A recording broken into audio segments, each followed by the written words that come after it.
O novo livro aborda um tema que é considerado por estudiosos um problema sem solução ao longo da história do Brasil. Federalismo em juízo ou sem juízo, que tem a colaboração de 58 autores, apresenta questões federativas que estão em disputa na Justiça. A Federação Brasileira é constituída por 3 entes autônomos, estados, municípios e União, que são tratados como iguais na Constituição de 1988. São os interesses de cada um deles que acaba em conflitos judiciais. E eu vou conversar com um dos organizadores da obra, o professor de Direito da UFMG, Onofre Alves Batista Júnior, que é procurador do Estado e ex-advogado-geral do Estado. Muito bem-vindo, professor. Prazer sempre estar aqui. Professor, antes da gente entrar nas disputas federativas, não é? na abordagem propriamente do livro, eu queria explorar um pouquinho o conceito de federalismo para a gente entender do que a gente está falando, por que discutir federalismo é importante, não é? O que é que está em jogo? Como é que o senhor define federalismo? Eu acredito que o federalismo ele tem uma importância fundamental na ideia de separação dos poderes, não é? A gente vê tradicionalmente a separação em legislativo, executivo, judiciário, mas muito mais do que isso, num país de dimensões continentais, existe uma separação de poderes em esferas União, Estado e município, evitando-se assim que o poder se acumule num único lugar. Não é? E possibilitando uma gestão próxima ao povo. Agora, próxima ao povo. Na sua explicação, o senhor faz assim, ó, União, Estados e municípios, fica parecendo que eles têm níveis diferentes. A Constituição garante que eles têm uma igualdade, pelo menos em tese, na Constituição, uma igualdade desses entes e uma autonomia. Do que isso, então. O artigo 1º da Constituição fala: a República Federativa do Brasil, colocando o federalismo como princípio fulcral, aparece rico em simbolismo logo no artigo 1º, né? Formada pela união, com letra minúscula, indissolúvel dos estados e municípios, com letra maiúscula, constitui-se em Estado Democrático de Direito. Então, na realidade, a União não é hierarquicamente superior aos Estados, mas muito pelo contrário. Ela é um ser formado pelos estados e municípios. Ela não existe em tese por si. Não é? Ela bom, pelo menos principiologicamente, isso é o que deve acontecer no federalismo. No início do livro, há um tratamento aqui sobre a necessidade do federalismo e levando em consideração, inclusive, as desigualdades de um país como o nosso, não é? Como é que é isso? Em que medida essa questão pesa na importância do federalismo? O federalismo é um grande projeto da Constituição de 88 que traz um intuito democrático descentralizador do país. Na realidade, ele é um projeto de democracia para o país. Na medida que você descentraliza o poder, você cria entes próximos do povo e mais democráticos. A centralização do poder é antidemocrática.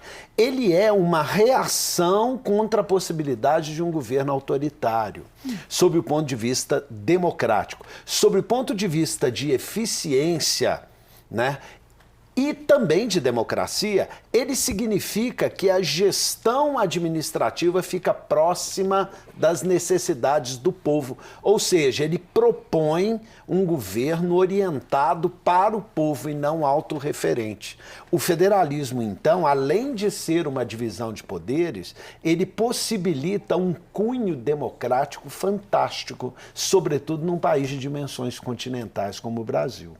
Agora, não só o título do livro, Federalismo em Juízo ou Sem Juízo, com um S aí entre parênteses, né?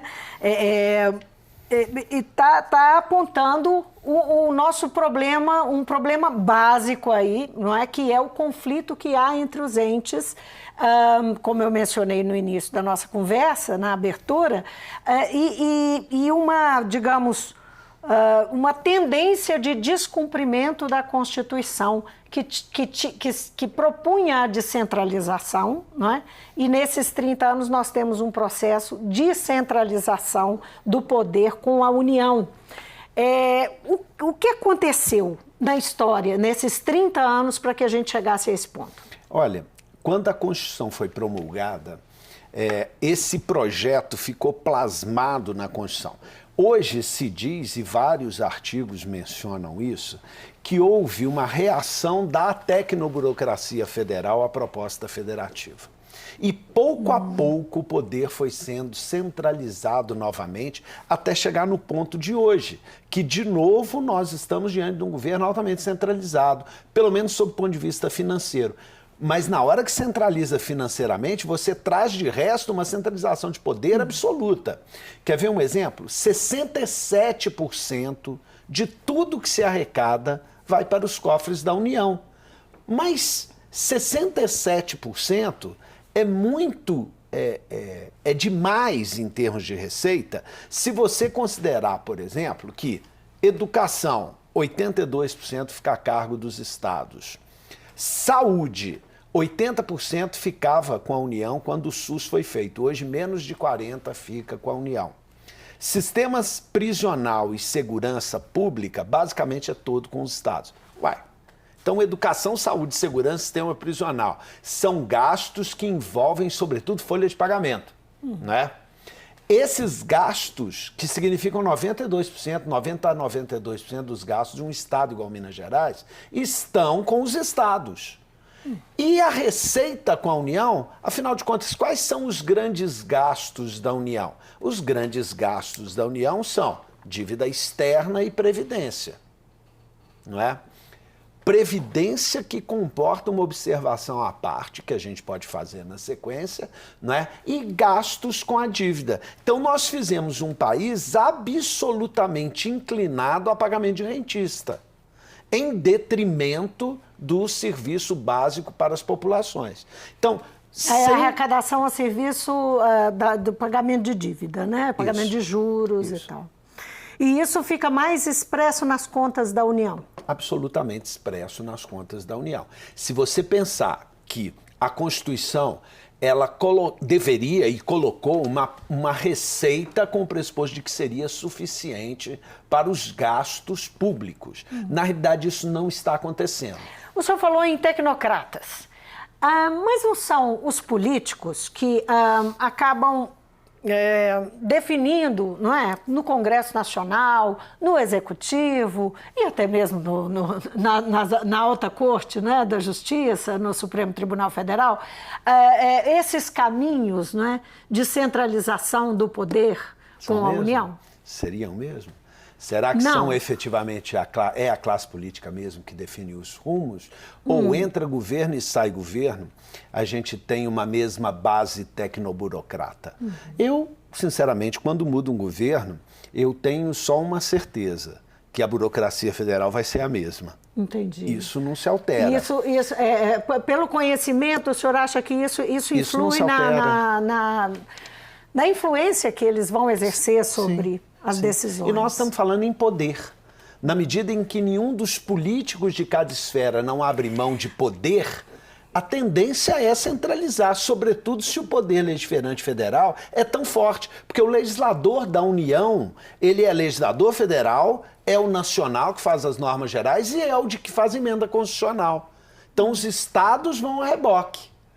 Quem manda mesmo no poder legislativo são os políticos da União ou, quem sabe, os burocratas da União. Nesse jogo de poder, nessa endíase inseparável de poder, que promove uma centralização que desfaz o modelo federativo brasileiro e desfez nesses últimos 30 anos. Agora, na mesma medida que há esse processo de centralização, há também uma discussão que caminha já há muito tempo sobre a necessidade de um novo pacto federativo. O que o senhor entende quando a gente escuta assim? Precisamos de um novo pacto federativo. Quem está dizendo isso? O que nós precisamos com isso? Ora, um novo pacto federativo, ele traduz uma recuperação, hoje, dos estados, sobretudo dos estados.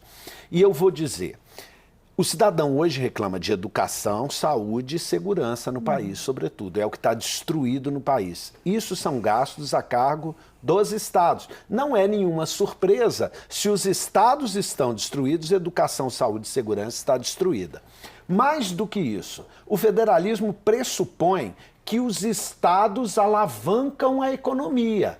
É os gastos dos estados que podem fazer essa espiral anticíclica e movimentar a economia do país, não é? Bom, o que nós assistimos hoje? Todos os estados do país, salvo algumas exceções, e elas têm uma razão, cada uma delas tem a sua razão, né? Estão absolutamente arruinados os estados. E aí vem a pergunta, será que nesses 30 anos todos os governadores foram ruins?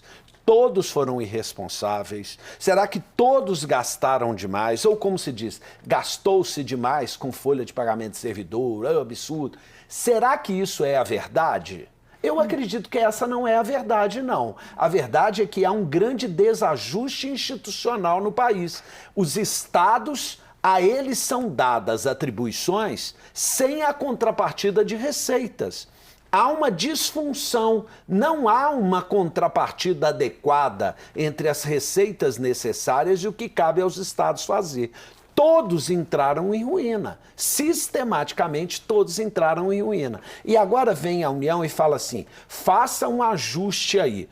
Como? 92% dos gastos são educação, saúde e segurança. Nós vamos mandar professor embora? Cortar hospital? É isso? Reduzir salário de polícia? É isso que se pede? Se for isso, é um grande absurdo. Onde se corta? Todos nós sabemos que não se corta. Não tem onde cortar. Não há gordura para cortar. Aí fala, o servidor público estadual ganha metade, em média, do que ganha o servidor público federal. A União fez o dever de casa dela, ela vendeu as estatais dela, ela fez os cortes que ela tinha que fazer na máquina dela? Nunca fez. Nunca fez. A conta é jogada para os estados como se eles fossem os grandes culpados e, na verdade, não se corrige o que precisa ser corrigida. Essa disfunção institucional a cargo dos estados. Não foram os governadores que foram irresponsáveis. O modelo é disfuncional. O senhor foi advogado-geral do Estado durante o governo de Fernando Pimentel. Fernando Pimentel perdeu a eleição de 2018 e, fundamentalmente, ele passou todo o governo dele se negando a fazer uma negociação baseada em cortes que era proposta pelo governo central, pelo governo federal. Como é que o senhor, agora, de fora do governo, entende esses 4 anos que se passaram, quer dizer, e esse novo governo que traz aí uma proposta de fechar esse acordo, né? E o que isso pode representar para Minas Gerais? Eu não ataco fechar acordos quando você não tem saídas. Se o governo identifica atualmente que não há saídas, o que fazer? Não é? Basicamente é se render a essa pressão federal. Agora, o absurdo está nessa pressão federal. O absurdo está em não se realizar o mote mais Brasil e menos Brasília. Que foi o mote que Jair Bolsonaro se elegeu com ele, dizendo que... É verdade. Se isso for verdade, então vamos ver o pacto agora que vem. O que vem aí? É mais centralização? É mais poder na União ou efetivamente os estados vão ser socorridos? Porque veja bem, o Rio de Janeiro recebe 12 bilhões por ano de royalty de petróleo. O Rio de Janeiro é uma economia mais ou menos do tamanho da nossa. Se 12 bilhões de reais estivesse no bolso do erário mineiro à disposição do governo, nós não íamos estar vivendo crise, não é?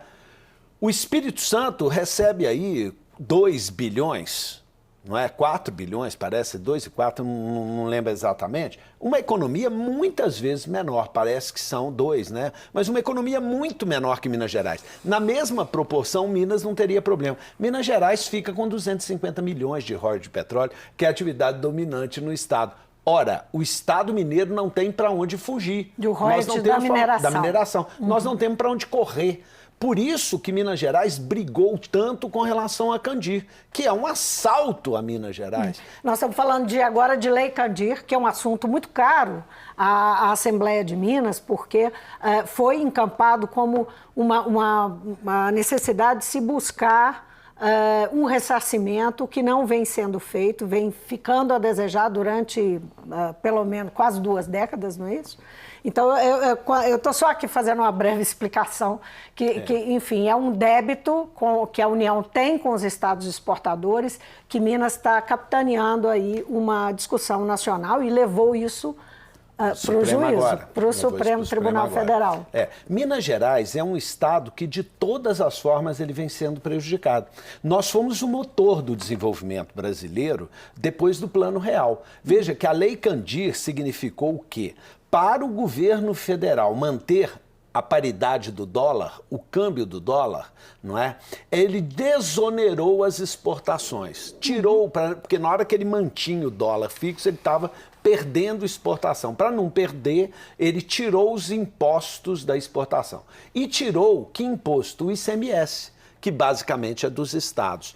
Quem é o grande exportador de commodities? Minas Gerais. Dos 600 bilhões da Candir, 150 é de Minas Gerais. Por exemplo, São Paulo tem quase 200, mas isso é ativo permanente. A exportação é Minas Gerais que puxou o trem. Então, nós tiramos do nosso bolso tributo para garantir a paridade do dólar. Porque deveríamos ser ressarcidos como manda a Constituição. E isso nunca aconteceu, mesmo a gente ganhando a ação de 11-0 no Supremo, que foi a briga que o governo anterior comprou. Ele foi com tudo nessa briga, né? Seja no governo Temer, seja no governo Dilma, seja em que governo for. Ele não reconheceu a questão partidária. Tanto que teve a unanimidade dos deputados mineiros apoiando essa briga, e ainda tem a unanimidade dos deputados mineiros apoiando essa briga. Eu digo o seguinte, nós não estamos falando aqui de fazer acordo ou não, porque isso é um efeito imediato. Se eu estou quebrando e não tem jeito, talvez eu me renda ao capricho da União, né, à tortura imposta pelo governo central e seja obrigado a fazer um acordo. O problema é que a briga correta, a briga necessária e que nós não vamos conseguir fugir, é essa briga em prol do federalismo. Porque, veja bem, agora se fala em onerar... O senhor está querendo dizer que é necessário uma discussão mais macro sobre isso e pontualmente, apesar dessas questões pontuais. Exatamente. Exatamente. A reforma tributária não escapa a esse raciocínio, porque a reforma tributária pode penalizar profundamente o Estado, dependendo do que for aprovado lá. E promete penalizar, né? Ela pretende estabelecer a alíquota única, geral e total. Só que, veja bem, imagina um Estado exportador de commodities em Minas Gerais, que é desonerado da exportação. Ele continua desonerado na exportação. E mais, nós temos que pagar o crédito do insumo que entra. É a razão da falência mineira. Além de eu não receber na exportação, os insumos chegam e Minas tem que devolver o dinheiro dos insumos para o contribuinte que pagou. Que Estado aguenta isso se ele é exportador de commodities? Ele não resiste, ele quebra, ele não suporta esse movimento, não é? A proposta, por exemplo, da PEC 45, o que ela faz com relação a isso? Nada. A principal, não. As principais propostas não fazem nada com relação a isso. São, na verdade, 3 propostas, uma do governo que ainda não foi encaminhada ao Congresso, não é? Que a do Rauli e a do API. Uma que está na Câmara, outra que está no Senado. Então, em tese, são 3, não é? Que devem, talvez, ser hoje, aglutinadas. basicamente, uma só. A PEC 45 que é a 45, a que está mais forte. Uhum. E acredito que, na medida que alguns assessores de quem bolou a PEC estão já no governo federal, ela é a tendência que ela seja ela a pode proposta absorver dominante. Alguma coisa de um lado ou de outro. E ela absorve outro, e o corpo que está tocando tem até condições técnicas de tocar isso. Quanto a isso, não se discute. Mas o que ela faz, por exemplo, com o problema mineiro? Absolutamente nada. Então, nós, exportadores de commodities, continuaremos sendo massacrados, não é? esse massacre promete continuar. O que aconteceu na proposta dos estados, que seria uma quarta proposta, a proposta Concefaz do Comitê dos Secretários de Fazenda?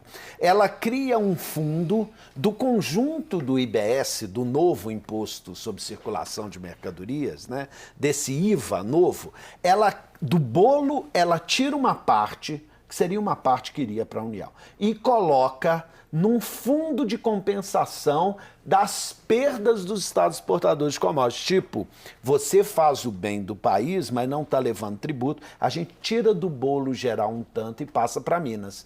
Isso é uma alternativa à recomposição da Lei Candir do governo federal. Isso não está badalado, ninguém está falando. Mas isso teria que ser regulamentado, porque a Lei Candir não foi, né? A Lei Candir, o ressarcimento não foi paga. Foi, né? Ela é um cano, ela é um cano total, ela não foi paga, né? Porque está mais do que claro o que deveria ser pago, ela não foi paga.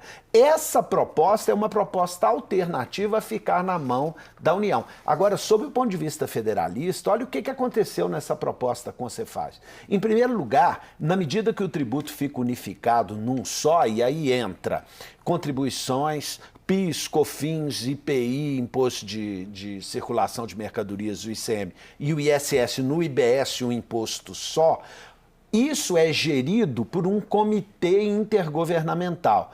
O que os estados fizeram? Não aceitamos a União nesse comitê. Ora, isso é uma rebelião federalista. Tirar a União, cujo papel é esse, disso. Ou seja, nós preferimos entre nós arrumarmos do que você que deveria harmonizar, atuar. Que força os estados têm para fazer isso, efetivamente? Os estados têm bancadas federais que se imagina que os governadores tenham força sobre essas bancadas, não é? Eu acredito, e o Senado, afinal de contas, é o quê? Se não a representação dos estados no Congresso, não é? Os senadores se articulando e a bancada na Câmara Federal se articulando, a força do conjunto dos estados deve ser muito grande. Agora, o senhor considera, por exemplo, num cenário que nós temos aí, que o governo Bolsonaro nunca conquistou, nesse quase um ano de governo, uma capacidade de articulação dentro do Congresso, apesar de ser forte, não conseguiu essa articulação, seria um momento propício para essa rebelião? Essa ideia de colégio de governadores e atuação por meio dos governadores é antiga. Essa ideia é antiga e ela é fundamental para o federalismo brasileiro, porque a nossa representação Senado, em que pese a qualidade dos senadores, quanto a isso eu não vou discutir, não é? E o esforço de vários senadores, mas o desenho institucional alemão, por exemplo, do Senado, os senadores são representantes do Estado apontados pelo governador. Então eles vão para o Congresso, para o que seria o Bundes, né, o Rat deles, eles vão para lá com missão de representar os estados. Aí você balança a força federativa no que seria o Congresso Nacional, o que seria um modelo muito mais adequado à realidade brasileira, muito mais adequado. Só fazer uma menção rápida aqui, porque o nosso tempo está acabando. O Congresso conseguiu um acordo para a repartição dos recursos, não é? Havia ali uma queda de braços clássica federativa, né? Houve um acordo para que os recursos da seção onerosa do mega leilão do pré-sal